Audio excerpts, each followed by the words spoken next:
നമുക്ക് തുടങ്ങാം. കർത്താവിന്റെ അതിപരിശുദ്ധമായ നാമം മാത്രം വാഴ്ത്തപ്പെടുമാറാകട്ടെ. ബൈബിൾ പഠനത്തിലെ ഈ ക്ലാസ്സിൽ 12 അപ്പോസ്തലന്മാരെ കുറിച്ചുള്ള പഠനം തുടരുകയാണ്. കഴിഞ്ഞ ക്ലാസ്സിൽ നമ്മൾ പഠിച്ചത് ഒന്നുകൂടെ ആവർത്തിക്കുകയാണ്. 12 അപ്പോസ്തലന്മാരെ കുറിച്ചുള്ള നമ്മുടെ പഠനം തുടരുകയാണ്. കഴിഞ്ഞ ക്ലാസ്സിലൊക്കെ നമ്മൾ പഠിച്ചതും മനസ്സിലാക്കിയതും ഒന്നുകൂടെ ആവർത്തിക്കുകയാണ്. മുഴുവൻ അപ്പോസ്തലന്മാരുടെ പേരെഴുതിയ 4 പുസ്തകങ്ങളാണ്, 4 ബുക്കാണ് ഉള്ളത് നമ്മൾ മനസ്സിലാക്കിയല്ലോ. മത്തായി, മർക്കോസ്, ലൂക്കോസ്, അപ്പോസ്തല പ്രവൃത്തികൾ. യോഹന്നാനിൽ അപ്പോസ്തലന്മാരെ കുറിച്ചുള്ള വിവരമുണ്ട്, പക്ഷേ അവരുടെ പേര് ഉള്ള ഒരു ലിസ്റ്റ് യോഹന്നാനില്ല. വേദപുസ്തകത്തിലെ 4 പുസ്തകങ്ങളിലാണ് 12 പേരുടെ പേര്, 12 അപ്പോസ്തലന്മാരുടെ പേര് ഒരു ലിസ്റ്റ് രൂപത്തിലുള്ളത്. മത്തായി, മർക്കോസ്, ലൂക്കോസ്, അപ്പോസ്തല പ്രവൃത്തികൾ. അപ്പോസ്തല പ്രവൃത്തികൾ എന്നാ പറയേണ്ടത്. നമുക്ക് ഒന്നുകൂടി അവരുടെ പേര് ഒന്ന് നോക്കാം, അത് മറന്നു പോകരുത്. എന്തിനാണെന്ന് ചോദിച്ചാൽ, അപ്പോസ്തലന്മാരുടെ പേരുകൾ നമ്മൾ കാണാതെ അറിഞ്ഞിരിക്കണം. ഒന്നാമൻ പത്രോസ്, 2 അവന്റെ സഹോദരനായ അന്ത്രയോസ്, 3 സെബദിപുത്രന്മാരായ യാക്കോബും യോഹന്നാനും, 4-മത്തെ യോഹന്നാൻ. 1 പത്രോസ്, 2 സഹോദരനായ അന്ത്രയോസ്, 3 സെബദിപുത്രന്മാരിലെ മൂത്തവനായ യാക്കോബ്, 4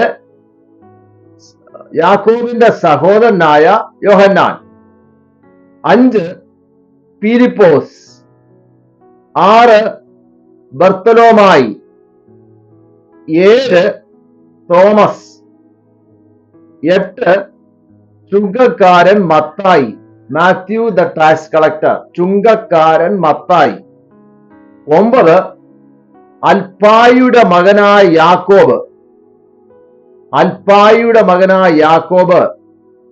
ആ യാക്കോബ് അപ്പോസ്തലനെ കുറിച്ച് പഠിക്കുമ്പോൾ നമുക്ക് കൂടുതൽ കാര്യം മനസ്സിലാക്കാം. അൽഫായിയുടെ മകനായ യാക്കോബ് അല്ലെങ്കിൽ ചെറിയ യാക്കോബ്. 10 തദായി. ഈ തദായിയാണ് അറിയപ്പെടുന്നത് യൂദ തദാവൂസ്. യൂദ തദായിയാണ് അറിയപ്പെടുന്നത് യൂദ തദാവൂസ്. 11 എരിവുകാരനായ ശീമോൻ. 12 യൂദ ഇസ്കറിയാത്ത. അങ്ങനെ 12 പേരുകളുള്ള ലിസ്റ്റ്, 1, 2, 3, 4 അങ്ങനെ 12 വരെ ഉള്ള ലിസ്റ്റാണ്.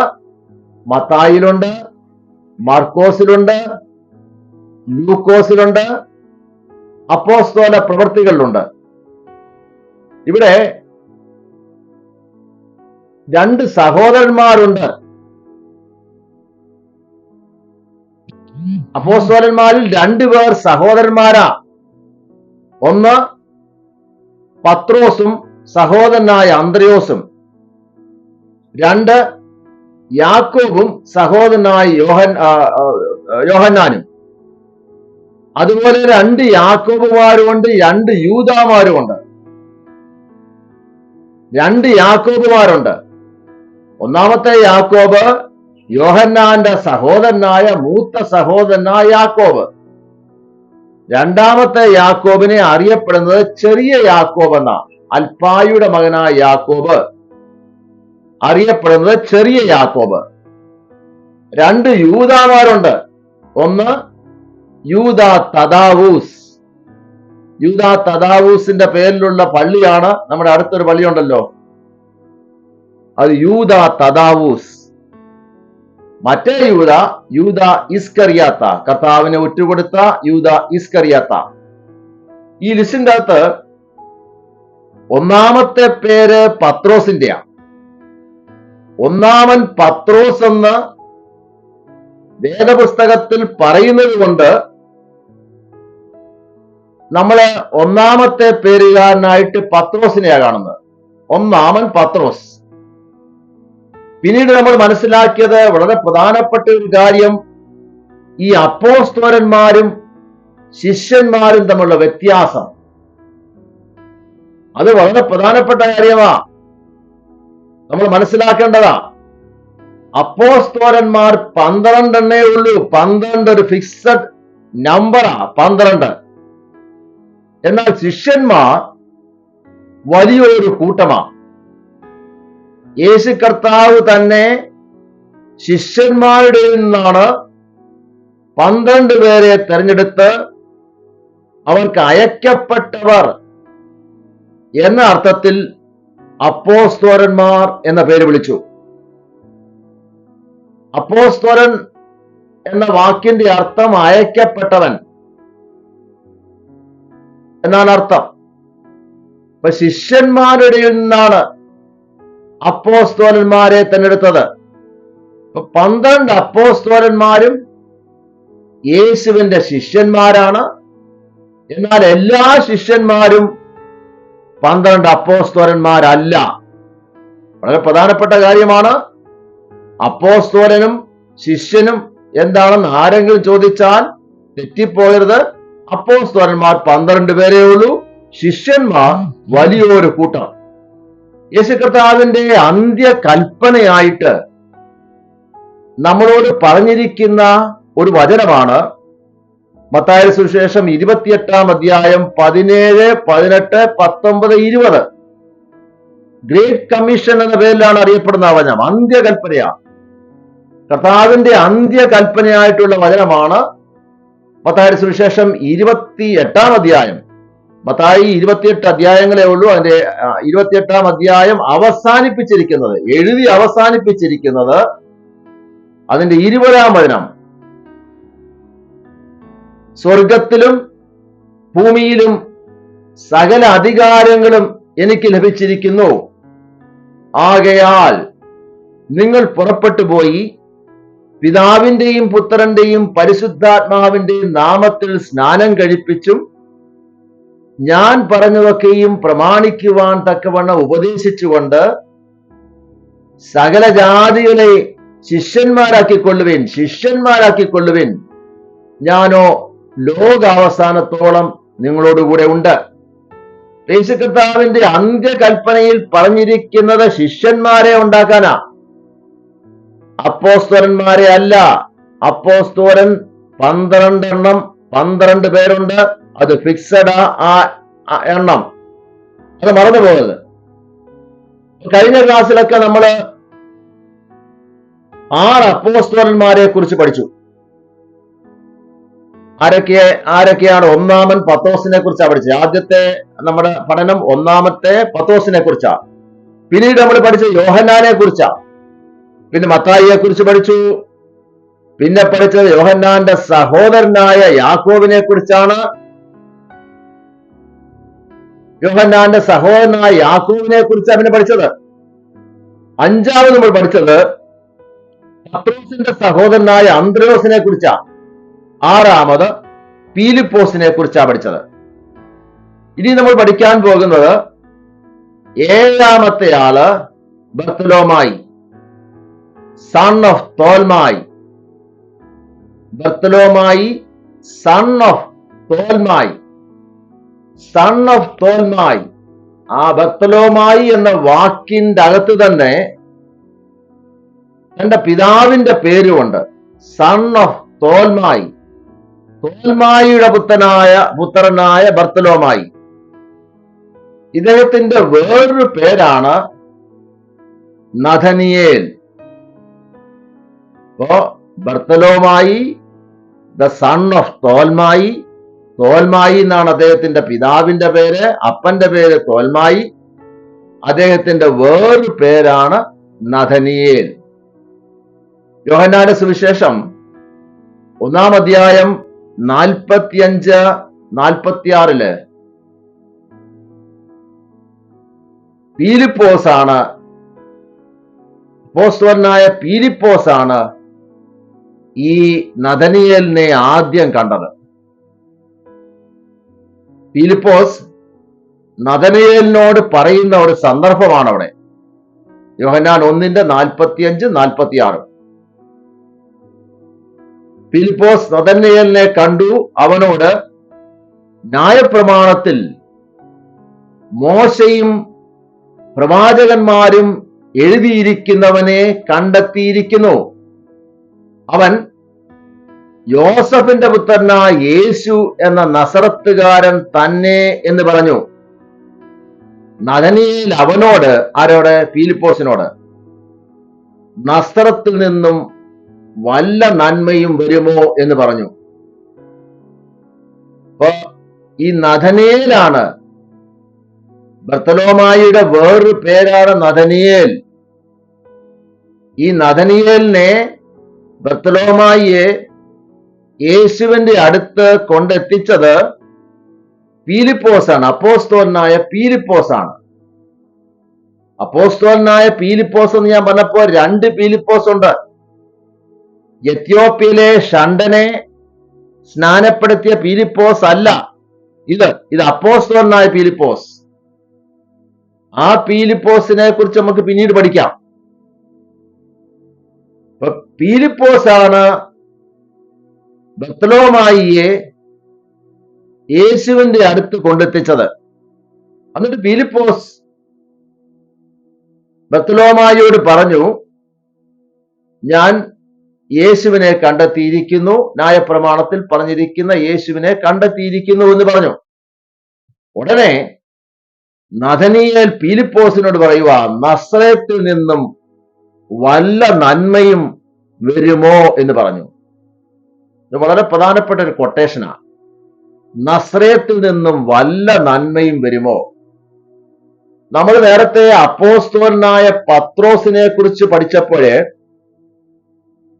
പത്രോസ് അപ്പോസ്തലൻ വിളിച്ചു പറയുന്ന ഒരു വേദഭാഗമുണ്ട്, മറന്നുപോകരുത്.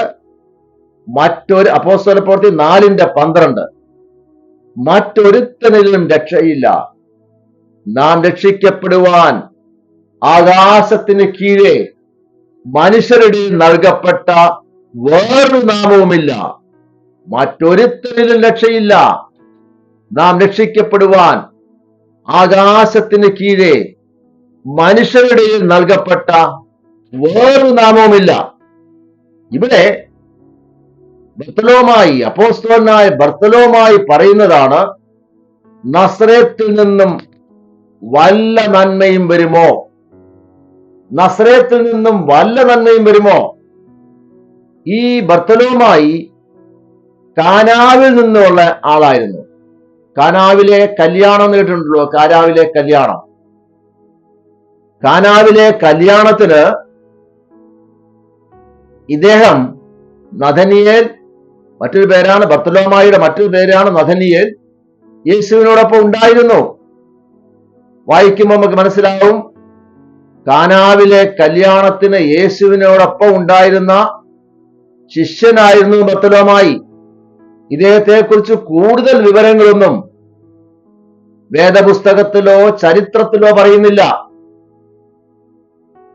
വേദപുസ്തകത്തിലോ ചരിത്രത്തിലോ അപ്പോസ്തലനായ ബർത്തലോമായിയെ കുറിച്ച് കൂടുതൽ വിവരങ്ങളൊന്നും പറയുന്നില്ല.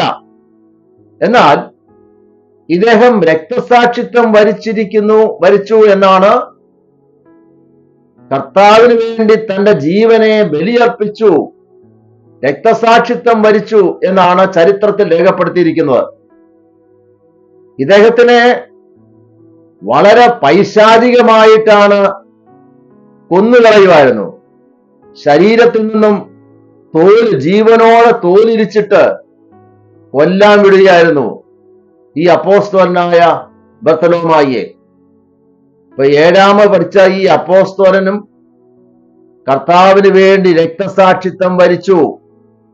ഇതുവരെ നമ്മൾ 7 അപ്പോസ്തലന്മാരെ കുറിച്ച് പഠിച്ചു. അതിൻ്റെ അകത്ത് യോഹന്നാൻ ഒഴിച്ച് ബാക്കി 6 പേരും കർത്താവിന് വേണ്ടി രക്തസാക്ഷിത്വം വരിക്കുകയായിരുന്നു. അവരുടെ ജീവനെ കർത്താവിന് വേണ്ടി കൊടുക്കുക ചെയ്തത്. ഒരപ്പോസ്തോലന്റെ രക്തസാക്ഷിത്വം മാത്രമേ വേദപുസ്തകത്തിൽ പറയുന്നുള്ളൂ. അത് അപ്പോസ്തോലനായ യാക്കോബിനെയാണ്. ഹെരോദാവ് യാക്കോബിനെ തലവെട്ടി കൊന്നു കളഞ്ഞു. ആ ഒരു രക്തസാക്ഷിത്വം മാത്രമേ ഇതിനകത്ത് പറയുന്നുള്ളൂ. ഇനി നമ്മൾ പഠിക്കാൻ പോകുന്നത് 8 തോമസ്, അപ്പോസ്തോലനായ തോമസ്. അപ്പോസ്തോലനായ തോമസിനെ കുറിച്ചാണ് നമ്മൾ പഠിക്കാൻ പോകുന്നത്. മറ്റൊരു പേര് ദിദിമോസ്. അപ്പോസ്തലന്മാർക്ക് പലർക്കും പല പേരുകൾ ഉണ്ടായിരുന്നു. ഇപ്പോ തൊട്ടു മുമ്പ് പഠിച്ച ബർത്തലോമായിയുടെ വേറൊരു പേരാണ് നഥനിയേൽ. ഇതെല്ലാം ബൈബിളിന്റെ തൊള്ള. അപ്പോസ്തലനായ തോമാസ്ലീഗായുടെ വേറൊരു പേരാണ് ദിദിമോസ്. ദിദിമോസ് എന്ന വാക്കിന്റെ അർത്ഥം ടിൻ എന്നാണ്, ഇരട്ട എന്നർത്ഥമാണ്. ടിൻ, ഇരട്ട എന്ന അർത്ഥമാണ് ദിദിമോസ്. ഡൗട്ടിംഗ് തോമ, സംശയാലുവായ തോമസ് എന്നാണ് അപ്പോസ്തലനായ തോമസ് അറിയപ്പെടുന്നത്. സംശയാലുവായ തോമസ്, ഡൗട്ടിംഗ് തോമ. യോഹന്നാന്റെ സുവിശേഷം 20-ാം അധ്യായം 24 മുതലുള്ള വേദഭാഗം ഒന്ന് വായിച്ചാൽ ഇദ്ദേഹത്തിന്റെ നേച്ചർ, അതായത് ഈ സംശയം ഡൗട്ടിംഗ് ആണെന്ന് മനസ്സിലാവും. യോഹന്നാന്റെ സുവിശേഷം 20-ാം അധ്യായം 24 മുതലുള്ള വേദഭാഗം പിന്നീട് നിങ്ങൾ വായിച്ചാൽ മതി, നമുക്ക് അവിടെ മനസ്സിലാവും.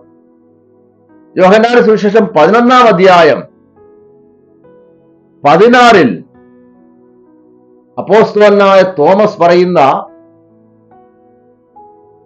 ഒരു കൊട്ടേഷൻ ഉണ്ട്, ഒരു വാക്കുണ്ട്. അത് വളരെ പ്രധാനപ്പെട്ടതാണ്. നമ്മൾ നേരത്തെ പത്രോസ് അപ്പോസ്തലൻ പ്രവൃത്തി 4:12 പറയുന്ന പഠിച്ചു. മറ്റൊരുത്തനും രക്ഷയില്ല, നാം രക്ഷിക്കപ്പെടുവാൻ ആകാശത്തിന് കീഴെ മനുഷ്യരുടെ നൽകപ്പെട്ട വേറൊരു നാമവുമില്ല. പിന്നീട് നമ്മൾ പഠിച്ചു ബർത്തലോമായി നസ്രത്തിൽ നിന്നും വല്ല നന്മയും വരുമോ. എന്നാൽ ഇവിടെ തോമാസ്ലീഗ പറയുന്ന ഒരു വേദഭാഗമുണ്ട്. യോഹന്നാന്റെ സുവിശേഷം 11:16 അവനോടുകൂടെ മരിക്കേണ്ടതിന് നാമും പോകാം. അവനോടുകൂടി മരിക്കേണ്ടതിന് നാമും പോകാം.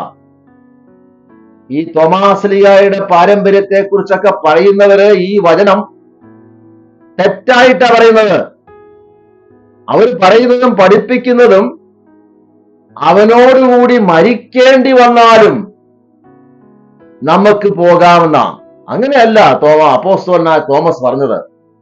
മരിക്കേണ്ടി വന്നാലും എന്നല്ല, അവനോടുകൂടി മരിക്കേണ്ടതിനും നമുക്ക് പോകാം. വേദപുസ്തകത്തിൽ അങ്ങനെ എഴുതിയിരിക്കുന്നത്. മരിക്കേണ്ടി വന്നാലും എന്നല്ല.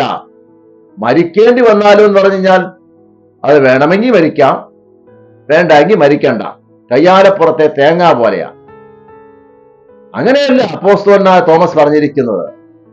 അപ്പോസ്തലനായ തോമസ് പറഞ്ഞ് മരിക്കേണ്ടതിന്, അവനോടുകൂടി മരിക്കേണ്ടതിന് നമുക്ക് പോകാം എന്നാ പറഞ്ഞിരിക്കുന്നത്. യോഹന്നാന്റെ സുവിശേഷം 11:16 വായിച്ചു നോക്കിയാൽ മതി. യോഹന്നാന്റെ സുവിശേഷം 11:16 അവനോടുകൂടി മരിക്കേണ്ടതിന് പോകാവുന്ന, മരിക്കേണ്ടി വന്നാലും പോകാമെന്നല്ല.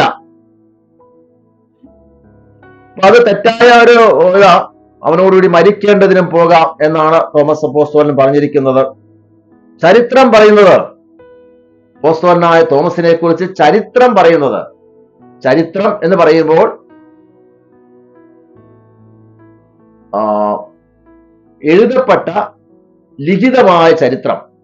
നമ്മുടെ ഇന്ത്യ ഗവൺമെന്റിന്റെയും കേരള ഗവൺമെന്റിന്റെയും ചരിത്രത്തിലൊന്നും ഈ അപ്പോസ്തലനായ തോമസിനെ കുറിച്ച് രേഖപ്പെടുത്തിയിട്ടില്ല. എന്നാൽ പാരമ്പര്യം പറയുന്നത്, നേരത്തെ നമ്മൾ പറഞ്ഞല്ലോ കോവാഡീസ് ട്രഡീഷൻ, പാരമ്പര്യം പറയുന്നത് ഈ തോമസ് പ്രവർത്തിച്ചതും പ്രസംഗിച്ചതും Syria, Libya, Persia, Parthia, India എന്നിവിടങ്ങളിലായിരുന്നു എന്ന് പറയുന്നുണ്ട്.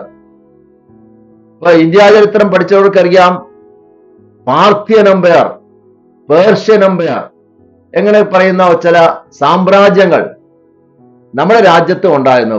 Indo Parthian empire, Indo Parthian empire സാമ്രാജ്യം എന്ന് പറയുന്നുണ്ട്. ഇപ്പൊ India, Persia, Parthia, Libya, Syria എന്നിവിടങ്ങളിലായിരുന്നു അപ്പോസ്തലനായ തോമസ് പ്രവർത്തിച്ചത്. അപ്പോസ്തലനായ തോമസ് പ്രവർത്തിച്ചത് എന്ന് പറഞ്ഞാൽ എന്താ? പ്രസംഗിച്ച് നടന്നത്, കർത്താവിന് വേണ്ടി പ്രസംഗിച്ച് നടന്നത് ലിബിയ, പേർഷ്യ, സിറിയ, പാർഥ്യ, ഇന്ത്യ എന്നിവിടങ്ങളായിരുന്നു. ഇന്ത്യയിൽ സുവിശേഷം എത്തിച്ചത് അപ്പോസ്തലനായ തോമസ് ആയിരുന്നുവെന്നും ഒരു വിശ്വാസം ഇവിടെ നിലനിൽക്കുന്നുണ്ട്. Indo Parthian Empire, Kushan Empire, അങ്ങനെ ചില സാമ്രാജ്യങ്ങൾ ഇവിടെ ഉണ്ടായിരുന്നു. ആ സാമ്രാജ്യത്തിന്റെ കാലഘട്ടത്തിലാണ് അപ്പോസ്തലനായ തോമസ് ഇന്ത്യയിൽ വന്നതെന്ന് ചരിത്രം എന്ന ചില പാരമ്പര്യങ്ങൾ പറയുന്നുണ്ട്. ഏതായാലും പാരമ്പര്യം പറയുന്നത് അപ്പോസ്തലനായ തോമസ് മൈലാപ്പൂരിൽ വെച്ച് കുന്തമേറ്റ് മരിച്ചു എന്നാണ്. അപ്പൊ അപ്പോസ്തലനായ തോമസും കർത്താവിന് വേണ്ടി രക്തസാക്ഷിയായി. നോക്കണം, അപ്പോസ്തലന്മാരിൽ യോഹന്നാൻ മാത്രമേ സ്വാഭാവിക മരണം കൈവരിച്ചിട്ടുള്ളൂ. ഏതാണ്ട് 100 വയസ്സ് വരെ, AD 100-ലാണ് യോഹന്നാൻ മരിച്ചതെന്നാ പറയുന്നത്. 100 വയസ്സ് വരെ. ബാക്കി എല്ലാ അപ്പോസ്തലന്മാരും രക്തസാക്ഷികളായിരുന്നു. അപ്പോസ്തലനായ തോമസ് പാരമ്പര്യം പറയുന്നത് മൈലാപ്പൂരിൽ വെച്ച് കുന്തമേറ്റ് രക്തസാക്ഷിത്വം വരിച്ചു എന്നാണ്. ഇനി 9ാമത്തെ അപ്പോസ്തലനെ കുറിച്ചാണ് പഠിക്കാൻ പോകുന്നത്. അൽഫായുടെ മകനായ യാക്കോബ്. ഈ അൽഫായുടെ മകനായ യാക്കോബിന് വേറൊരു പേരും ബൈബിളിൽ പറയുന്നുണ്ട്, ചെറിയ യാക്കോബ്. ചെറിയ യാക്കോബ്.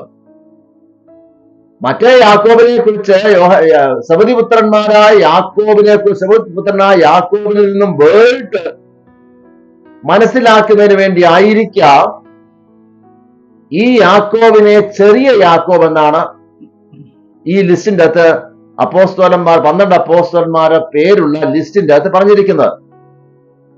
നമുക്ക് വായിക്കാം. മർക്കോസിന്റെ സുവിശേഷം 15-ാം അധ്യായം 40. അവരിൽ മഗ്ദലക്കാരത്തി മറിയയും ചെറിയ യാക്കോബിന്റെയും യോസയുടെ അമ്മ മറിയയും ശലോമയും ഉണ്ടായിരുന്നു. നോക്കണം, മർക്കോസിന്റെ സുവിശേഷം 15-ാം അധ്യായം 40. അവരിൽ മഗ്ദലക്കാരത്തി മറിയയും ചെറിയ യാക്കോബിന്റെയും യോസയുടെയും അമ്മ മറിയയും ശലോമേ ഉണ്ടായിരുന്നു. ലിറ്റിൽ ജെയിംസ്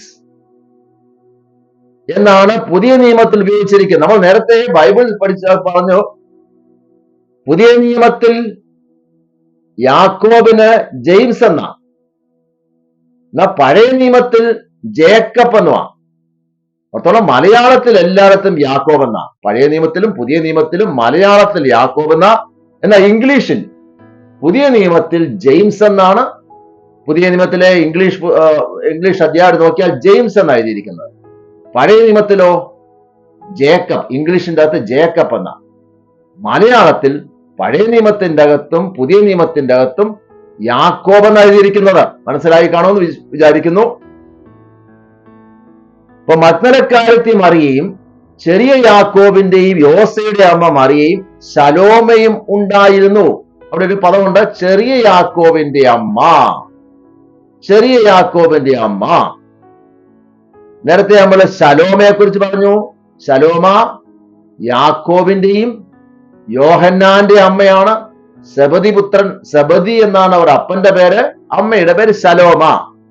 ഇവിടെ ചെറിയ യാക്കോബിന്റെയും യോസയുടെ അമ്മ മറിയയും, അങ്ങനെ ഒരു മറിയുണ്ട്.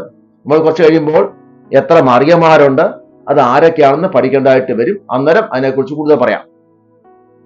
യോഹന്നാന്റെ സഹോദരനായ യാക്കോബിനെ കുറിച്ചാണ് നമ്മൾ നേരത്തെ പറഞ്ഞ യാക്കോബ് കമ്പയർ ചെയ്യുമ്പോൾ തീർച്ചയായിട്ടും ഇത് ഒന്ന് വേർതിരിച്ചറിയുന്നതിന് വേണ്ടിയായിരിക്കാം ബൈബിൾ എഴുത്തുകാർ ചെറിയ യാക്കോബ് എന്ന പദം ഉപയോഗിച്ചിരിക്കുന്നത്. അപ്പോൾ ഈ യാക്കോബിന്റെ അപ്പന്റെ പേര് അൽഫായി, അമ്മയുടെ പേര് മറിയ, സഹോദരന്റെ പേര് യോസ. നോക്ക, മർക്കോസിന്റെ സുവിശേഷം 15-ാം അധ്യായം 40, അവരിൽ മഗ്ദലക്കാരത്തി മറിയയും ചെറിയ യാക്കോബിന്റെയും യോസയുടെയും അമ്മ മറിയയും ശലോമയും ഉണ്ടായിരുന്നു. ഇതിൽ നിന്ന് വ്യക്തമാണ് ഈ ചെറിയ യാക്കോബിന്റെ അപ്പന്റെ പേര് അൽഫായി, അൽഫായിയുടെ മകനായ യാക്കോബ്, അമ്മയുടെ പേര് മറിയ, സഹോദരന്റെ പേര് യോസെ.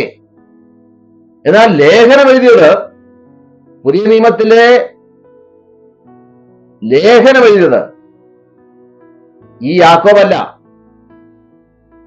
അത് കർത്താവിന്റെ സഹോദരനായ യാക്കോബാണ്. ലേഖനം പഠിക്കുമ്പോൾ, മനസ്സിലാക്കുമ്പോൾ നമുക്ക് അതിനെക്കുറിച്ച് മനസ്സിലാക്കാം. ഈ അപ്പോസ്തലനെ കുറിച്ച്, ചെറിയ യാക്കോബിനെ കുറിച്ച് ബൈബിളിൽ കൂടുതൽ വിവരങ്ങളൊന്നുമില്ല. ചരിത്രം പറയുന്നത് ഒരു ക്ഷേത്രത്തിന്റെ മുകളിൽ വെച്ച് തള്ളിയിട്ട് ഗദ, ഫുൾ ഓഫ് ഹോക്ക്, ഒരു ഗദ പോലത്തെ സാധനം കൊണ്ട് അടിച്ചു കൊന്നു എന്നാണ് പറയുന്നത്.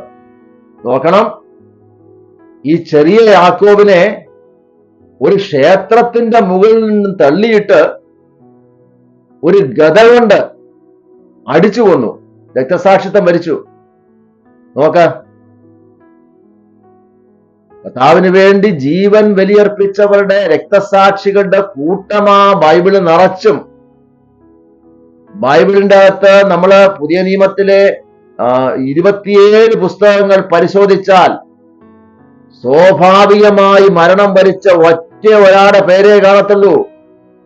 അത് അപ്പോസ്തലനായ യോഹന്നാന്റെയാ. ബാക്കി എല്ലാവരും കർത്താവിന് വേണ്ടി തന്റെ ജീവനെ കൊടുത്തവരാ. അതാണ് അപ്പോസ്തലനായ തോമസ് പറയുന്നത്, അവനോടുകൂടി മരിക്കേണ്ടതിനും നമുക്ക് പോകാം. അവനോടുകൂടി മരിക്കേണ്ടതിനും നമുക്ക് പോകാം. മറന്നു പോരുത്, അവനോടുകൂടി മരിക്കേണ്ടതിനും പോകാം. മരിക്കേണ്ടി വന്നാലും പോകാമെന്നല്ല, മരിക്കേണ്ടതിനും പോകാമെന്ന. അപ്പൊ മരിക്കാൻ തന്നെ പോകാനാണ് അവിടെ പറഞ്ഞിരിക്കുന്നത്. ഇനി നമ്മള് 10ാമത്തെ അപ്പോസ്തലനെ കുറിച്ച് പഠിക്കാൻ പോവുകയാണ്. പേര് തദായി, അല്ലെങ്കിൽ മറ്റൊരു പേര് യൂദ. ഇപ്പൊ 2 യൂദമാരുണ്ട്, 2 യാക്കോബുമാരുണ്ട്. 2 യാക്കോബുമാരെ കുറിച്ച് നമ്മൾ പഠിച്ചു കഴിഞ്ഞു. ഒന്ന് സെബദി പുത്രനായ യാക്കോബ്, മറ്റൊന്ന് ചെറിയ യാക്കോബ്. അപ്പൊ യാക്കോബും ചെറിയ യാക്കോബും രണ്ടായ മനസ്സിലായല്ലോ. ഇനി 2 യൂദാമാരുണ്ട്. ഒന്ന് യൂദ തദാവൂസ്, തദായി എന്നും പറയുന്നുണ്ട്, യൂദ എന്നും പറയുന്നുണ്ട്. യൂദ ഫ്രം തദാവൂസ്, തദാവൂസുകാരൻ, തദാവൂസ് പട്ടണത്തിൽ നിന്ന ആളായിരുന്നു ഈ യൂദ. മറന്നു പോകരുത്, ഇവിടെ അടുത്തൊരു പള്ളിയുണ്ട്, അത് ഈ യൂദയുടെ പേരിലാണ്. ഈ യൂദ തദാവൂസ് എന്നാ പറയുന്നത്. മറ്റേ യൂദ ഇസ്കറിയാത്താവ്, കർത്താവിനെ ഒറ്റുകൊടുത്ത യൂദ ഇസ്കറിയാത്താവ്. ഇത് യൂദ തദാവൂസ്. യോഹന്നാന്റെ സുവിശേഷം 14-ാം അധ്യായം 20, ഇസ്കറിയാത്താവല്ലാത്ത യൂദ അവനോട് എന്നൊരു പദമുണ്ട്.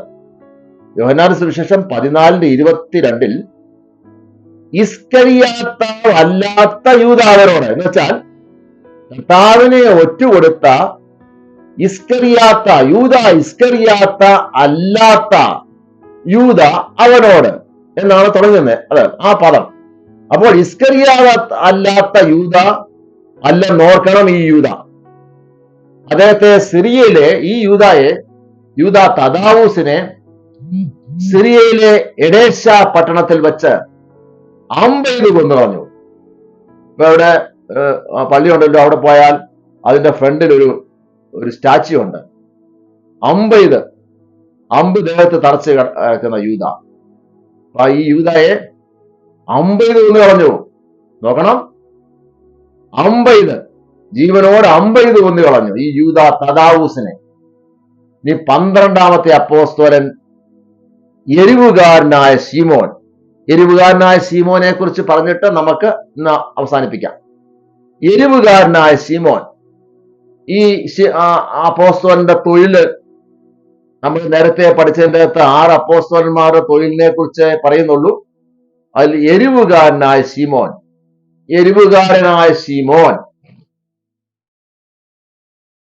ഈ ലിസ്റ്റിൽ എരിവുകാരനായ ശീമോൻ എന്നാണ് പറഞ്ഞിരിക്കുന്നത്. 4 അപ്പോസ്തലന്മാരെ കുറിച്ച് പറഞ്ഞിരിക്കുന്ന ആ ലിസ്റ്റിന്റെ അകത്ത് വെറും ശീമോൻ എന്നല്ല പറഞ്ഞിരിക്കുന്നത്, എരിവുകാരനായ ശീമോൻ. ഇദ്ദേഹം റോമൻ ഭരണത്തിൽ നിന്നും ഇസ്രായേലിനെ വിമോചിപ്പിക്കുവാൻ പ്രവർത്തിച്ച ഒരു നേതാവായിരുന്നു, ഒരു തീവ്രവാദിയായിരുന്നു. ഇപ്പോഴും ഇസ്രായേലില് സിയോണിസ്റ്റ് മൂവ്മെന്റുകൾ എന്ന് പറയുന്ന മൂവ്മെന്റുകളുണ്ട്. സിയോണിസ്റ്റ് പ്രസ്ഥാനം, ഇസ്രായേലിന് തീവ്രവാദി സംഘടനകളുണ്ട്. അവിടുത്തെ ആ രാജ്യത്തിന്റെ സിയോണിസ്റ്റ് പ്രസ്ഥാനങ്ങളാണ്. അങ്ങനെ ഒരു പ്രസ്ഥാനത്തിന്റെ നേതാവായിരുന്നു ഈ ശിമോൻ. അതുകൊണ്ടാണ് എരിവുകാരൻ, വിപ്ലവകാരിയായിരുന്നു. എരിവുകാരൻ, വലിയ എരിവോട് ആ സംഘടനയ്ക്ക് വേണ്ടി പ്രവർത്തിച്ചിരുന്ന അവസരത്തിലാണ് കർത്താവിനോടൊപ്പം കൂടിയത്. അതുകൊണ്ടാണ് ഈ പേരിന്റെ അകത്ത് എരിവുകാരനായ ശീമോൻ എന്ന് പറഞ്ഞിരിക്കുന്നത്. അദ്ദേഹം മാനസാന്തരപ്പെട്ട് യേശുവിനോടൊപ്പം ചേർന്നു. അതുകൊണ്ടാണ് ശീമോനെ എരിവുകാരനായ ശീമോൻ എന്ന് പറഞ്ഞിരിക്കുന്നത്, എന്ന് വിളിക്കുന്നത്. അദ്ദേഹത്തിന്റെ മരണത്തെക്കുറിച്ച്, ഈ എരിവുകാരനായ ശീമോന്റെ മരണത്തെക്കുറിച്ച് ആധികാരികമായ രേഖകൾ ഒന്നുമില്ല. എങ്കിലും ഇദ്ദേഹവും കർത്താവിന് വേണ്ടി തന്റെ ജീവനെ കൊടുത്തു, രക്തസാക്ഷിയായി മാറി. ഇനി ഒറ്റ അപ്പോസ്തലനെ കുറിച്ച് നമുക്ക് പഠിക്കാനുള്ളൂ. അത് അവസാനത്തെ 12ാമത്തെ അപ്പോസ്തലൻ യൂദ ഇസ്കറിയാത്ത. അത് നമുക്ക് അടുത്ത ക്ലാസ്സിൽ പഠിക്കാം. ഇപ്പോ പഠിക്കാമെന്നും പഠിപ്പിക്കാമെന്നൊക്കെ പറയുമ്പോൾ നിങ്ങൾ വിചാരിക്കല്ലേ ഞാൻ അധ്യാപകനാണെന്ന്. അധ്യാപകനല്ല, നമ്മൾ ഒരുമിച്ചാ പഠിക്കുന്നത്, നമ്മൾ ചർച്ച ചെയ്താ പഠിക്കുന്നത്. പഠിപ്പിക്കുന്നത് പരിശുദ്ധാത്മാവാണ്. ഒരു അധ്യാപകൻ എന്ന രീതിയിൽ എന്നെ കാണണ്ട, ഒരു വിദ്യാർത്ഥി എന്ന രീതിയിൽ മാത്രമേ എന്നെ കാണാവുള്ളൂ. പരിശുദ്ധാത്മാവിനാണ് നമ്മൾക്കിവിടെ പ്രാധാന്യമുള്ളത്, അത് മറന്നു പോകരുത്. നമ്മൾ ഇന്നത്തെ പഠനം അവസാനിക്കുകയാണ്. ഇനി നമ്മൾ 12 അപ്പോസ്തലന്മാരിൽ യൂദ ഇസ്കറിയാത്താവിനെ കുറിച്ച് മാത്രമേ പഠിക്കാനുള്ളൂ. ആമേൻ.